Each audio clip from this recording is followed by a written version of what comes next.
Hello, I'm Callum Dilietto, and this is season 3 of the Flock Together podcast in partnership with Visit Norway. And we're here today at the Shangri-La at the Shard, London, and I'm joined by Hannah. How are you? I'm good, thank you. How are you? I'm very well. I'm buzzing to have you on the podcast. We go way back. We've had so many shared experiences, so this is fun. I can't believe it's taken till season 3, but I know. I let you off.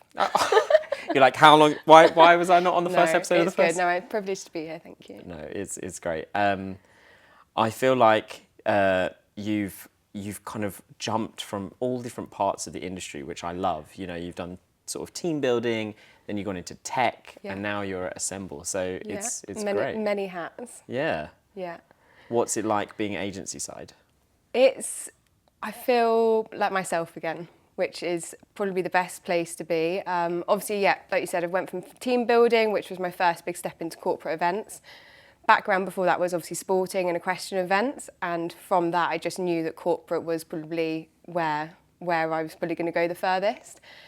Then obviously going into tech was all thanks to COVID, but I'm really glad I went into it. It was somewhere that I was never going to kind of expand before, and I learnt a lot, and I think everyone learnt a lot in that time as well. But yeah, back to an agency, I knew it was the right move, and Assemble team, I've known them for quite a while now, and it just felt right. So. It feels right for me as well. I feel like you're kind of firing on all cylinders, and it's great. It's a perfect fit. So love that for you. Thank you. So going back through all of that, what was your first work trip abroad? First work trip abroad was to Madrid, and it was actually for an international forum that you were hosting. That was, yes. Yeah, so I actually went to that event. The agency I was working for at the time probably wasn't best suited to international forums, but it was kind of my way of kind of expanding my knowledge of the industry, my connections, and probably just like backing myself a little bit as well. Like, this isn't what we do as an agency, but if I got that experience and built up those connections, you know, who's to say it's something we couldn't do? I like that because it was a bit of a last minute. I remember messaging you and being like, there's a last minute space, like, do you want to jump on? I think it'd be good for you. And it was literally a couple of days before, I remember. And you were like, yeah, let's do this. And that was my first time in Madrid, and I thought it was a great city. I don't know about you, I thought it was fantastic. Yeah, and I remember the MD at the time, actually, I said to him, I'm going to Madrid on the International Forum next week, and he was like, why are you doing that? Like, we don't do stuff. And I just remember sat there going, you don't, but I will one day. Yeah. And then the best bit was I then forced you onto an impromptu panel. Yes. Where I used to do this thing where there was no topic, no panellists, nothing. And I would just say, right, we're going to create this panel from you in the room. Yeah. What topics do you want to talk about? And people would vote for their topics. And then I'd say, right, who wants to talk on this topic? And then I'd pull people together. And you just went for it. Yeah. Was it your first panel? It was my first panel. We'd also had a very late night the night before, so I might have had a bit of Dutch courage behind me. But yeah, it was definitely, I remember thinking, like, if I'm going to start going to events like these, I need to make the most out of them, and I need to kind of be present there as well, like not just a spectator, not just someone that's going to sit at the back and not really say much. So and I sort of really liked the idea of the impromptu panel as well. It was kind of brave of you, I suppose, at the time, to put a gap in an agenda when you've flown everyone out there to just say, we're going to talk about whatever people want to talk about, which, you know, not just bring everyone there and talk about what you want them to hear. To be fair, without tooting my own horn, it takes a lot of courage for the MC because, you know, it doesn't work unless you're willing to really make it work. And every time I did one of those, it was literally from scratch, but then the results would be incredible because it was so organically created. And there's so much value in it as well, because I feel like those sessions weren't ever cut. Like, the conversation then easily went into lunch breaks and easily ran over, and you had some really good, really good people in the room as well, that it then became very conversational across the room rather than just people listening. So, yeah. Remember, very tall stools though. Very tall stools, very big microphone. And very nervous Hannah. And very nervous But you smashed it, you did. And now you're on a podcast. I'm on a podcast, You're just such a comfortable speaker. I actually did my first kind of whole speaking session in December as well, which was another big kind of step for me moving into Assemble. I wanted to be kind of push myself a little bit and do things like that. So, yeah. It suits you. The stage suits you. And what was your most recent work trip? Most recent work trip was, can I go for a site visit?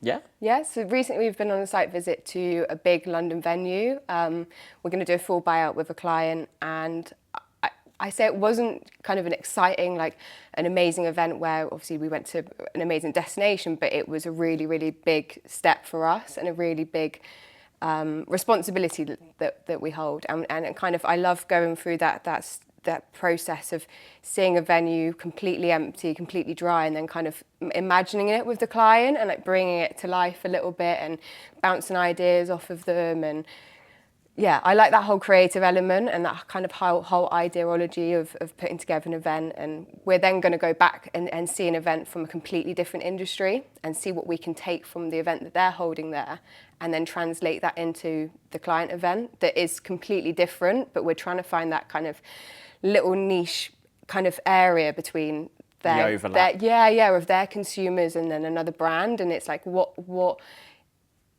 else is going on outside of the events industry that we can then bring into an event? That's my biggest thing that I always say is like, our industry should be getting inspiration from theatre. Our inspiration should be getting inspiration from even stand-up comedians. Like they engage someone for an hour with little to no production. You know, like inspiration is all around us, but it doesn't have to be inside the industry. I think look outside and you'll get all of these fantastic ideas that can be brought in. And looking at the kind of different industries as well, and what else are they exposed to? What else are they consumers of? What else are they purchasing? What else are they spending their spare time consuming as well? Kind of, and if you can bring those little tiny little touch points that they wouldn't even necessarily be consciously aware of, I think that's how we're going to make, as an agency, be able to make really big impacts on these the kind of attendees as consumers, let's say. The next part of the podcast is Revisit, and it's an opportunity for you to go back in time and relive a destination experience that you've had before. What would yours be? Mine would be a tiny little island in the northeast of Thailand.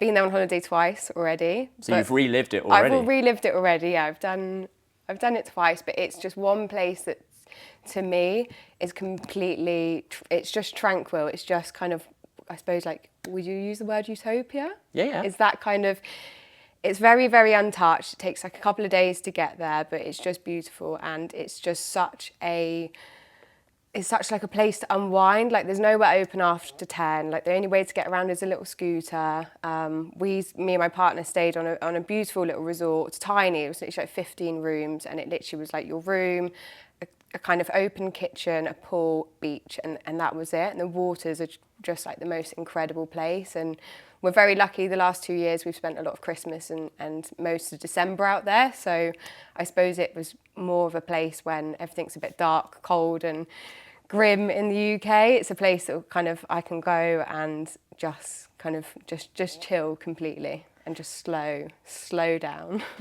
And because so what I find really interesting is like, you know, people go on these amazing holidays or something, and then when they go back the second time, they're like, oh, I didn't match up to that incredible experience I had the first time.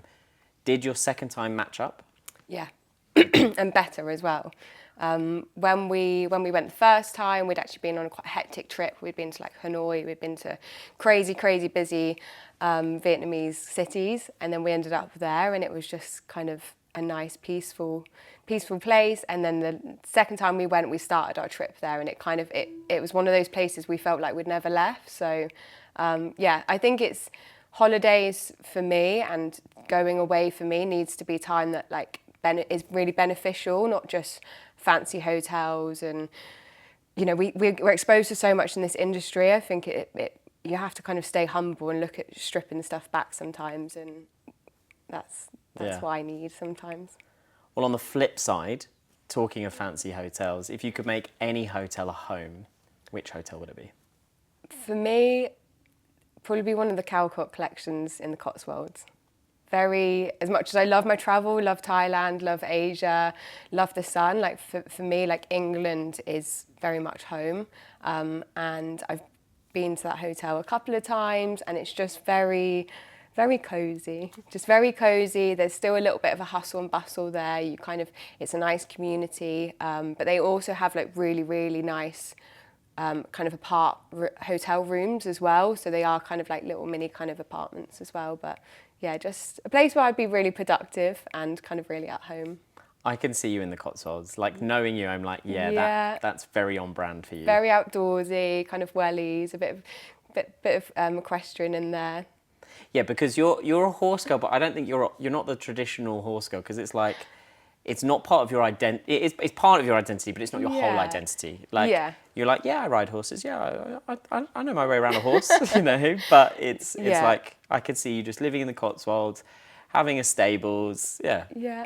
Ticks all the boxes. Yeah, I mean, it was a big part of my kind of growing up and a big hobby of mine when I grew up. But essentially, what I've kind of taken away from that is kind of strong values and work ethic, which now I can just enjoy as a hobby. Now I don't have to get up and do all the hard work beforehand. Now I can just have it as leisure.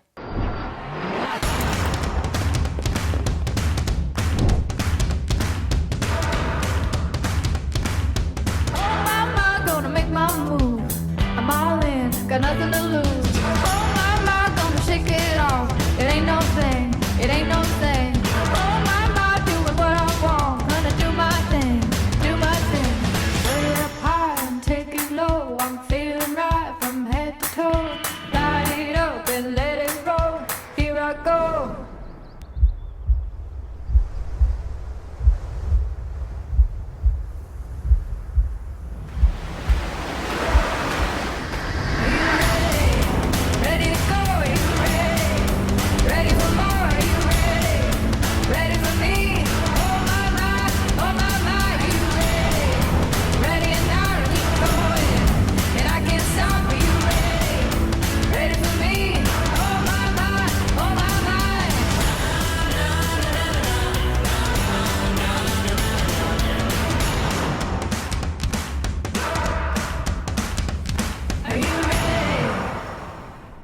So the next part of the podcast is Reimagine, and it's an opportunity for you to create a once-in-a-lifetime incentive trip for yourself instead of for your clients. Okay. So where would you go, what would you do, and which celebrity would you have with you? I would probably go back to Chamonix. Recently been on a trip there, and we went when there wasn't any snow. There was a bit of snow up in the mountains, so it was a little bit of a teaser. But yeah, it's somewhere that it's very much like the Ibiza of the ski resort. So yeah, good fun, good après ski, get up, ski all day, go to a party, nobody cares what they look like, no one's going back to get changed and kind of get all fancy outfits. Everyone's just going straight from doing what they love out in the mountains straight to a party. Because you love snowboarding, don't you? Love snowboarding. That's the one other thing about you. Yeah. You're always snowboarding. When you're Always just want to make sure I've got my 2 holidays a year. My madness of a snowboarding holiday and then my chill on the beach on a tiny island where no one can get me. It's great. I mean, to be fair, even snowboarding, yes, you've got the après ski, but the bit when you're just going down the mountain by yourself, it's very like, I don't know, it's peaceful. Yeah, really peaceful. And actually as well, like skiing, a lot of people usually go in groups. You always think in our industry like a big ski incentive, but it's also a really good holiday on your own as well. You know, like no one's really, when you're bombing it down a mountain, no one's going like, oh, that person's by themselves or anything. So, and everyone's so fun and friendly as well. Yeah, everyone's in that mindset. Yeah. And who would be your celebrity guest? Celebrity guest. I've recently listened to a really good podcast with Molly Bloom from Molly's Game, the film. Incredible woman. She literally went from being a waitress, working for... she was a skier, wasn't she? As well? And a skier, yeah. So it's perfect for your incentive. Yeah, and she literally went from being a waitress, working for a guy, running a couple of poker games. She was literally, her job was to make the drinks and serve the sandwiches, shut up and like blend in. And she sat there, she listened, and she made, I won't spoil the story for anyone, but incredible woman, yeah. She's probably learned more from being around that than anyone has kind of listened to podcasts and things like that. So that film, I remember watching it. So it's Jessica Chastain, Idris Elba. I remember watching it, not really having any expectations, and then seeing her fall from, like, she gets injured or something, doesn't she? And then goes into like you said, waiting and learns loads, then starts running her own poker games and stuff, and just such a hustler, but like so switched on. And I remember when I realised it was a true story, I was like, wow, I'm in awe of this character. And then for you to have heard the real Molly Bloom on a podcast. So good. And like her relationship with her father as well, in terms of like the real kind of tough love and the, you know, people are always going to tell you what you shouldn't do. And she kind of was, I found a bit of a likeness, you know. People will tell you what you shouldn't do and probably you should do it this way, or maybe this is for the best, and you kind of have to do it yourself sometimes to learn the lessons the hard way. But for the right way. You've got a similar hustle about you actually, because I feel like you always do like you make things work. You're like, I'll do that. You've got to back yourself. I can see that. And the final part of the podcast is reform. So this is an opportunity for you to write a letter to the wider industry. What would your letter be? My letter would be to look after yourselves. We're kind of at the start of the year. It's very busy. Already as an agency, we've had a really busy start to the year. And everyone just needs to remember to set themselves up for a really good year now, because there's no point getting through the year and you're just on this kind of big hamster wheel, and then all of a sudden you just kind of burn out completely as well. And I think there's a lot in general where it's like, look after yourselves, take a little break, drink your water, like get your steps in, but actually like that's not for everyone, and everyone is a little bit different. You're only as good to yourself if you're on form, and you're only as good to your team if you're on form as well. So I think a bit of honesty comes into it, rather than everyone just constantly saying yes, like being a yes person, go, like jumping when the phone goes off, like replying to something straight away, and just kind of looking after yourself, managing expectations. Prioritising yourself as an individual. I think like I'm guilty of it. You know, I can get so busy and get so distracted, and then I don't even get my steps in. I don't even drink my water, you know. So it's just like I've started now. I have a whiteboard with 2-hour time slots every single day, and I will like I will try and put in health of some sort. Yeah. It could be reading, it could be going to the gym, it could just be going for a walk, but I will try. I always do it colour-coded, it's green. And I try and make sure there's as much green on that whiteboard as possible. And if there's none, I'm like, right, okay, what can I move around here, like, you know, for the week ahead that can fit some stuff in? Even last night chatting with some of the flock here as well, everyone's very busy, those especially with children as well. And it sounds like sometimes everyone's just trying to put too much on the plate and fit it all in, and it can be overwhelming. And I think sometimes just reining it back a little bit and thinking about, right, what do I need to do to make sure that I'm still kind of performing at this level 2 weeks from now, 2 months from now, and towards the end of the year as well. So a little bit of longevity, I suppose. The final part of the podcast is a quick fire round. And it's just really simple A and B answers. Packing, last minute or week before? Well, we know what you are. You're very last minute. I like to think I'm a week before person. Like the ASOS order definitely will go in a week before, but with it actually going in the bag, we're talking hours before I'm due to leave, literally. I love that. The ASOS order, that we sorted. I've been known to put an ASOS bag in a case before as well, like not even opened it, just in, out. Not even trying it on, not even checking it's the right item. No, live life on the edge. Love that. Carry on or check in? Check in, just cause overpacking. Yeah. They go hand in hand, I feel. And I mean, let's be honest, like everyone's heard of someone that's lost their bag, but you should buy some more stuff when you get there. It's that blasé attitude again. Airport lounge or shopping? Airport lounge, definitely. Aisle seat or window seat? Window. Sure? Yeah, window, yeah. Why? I don't know. Cosy, I think, probably. If it's a long haul and you want to have a little nap, like you've kind of got your...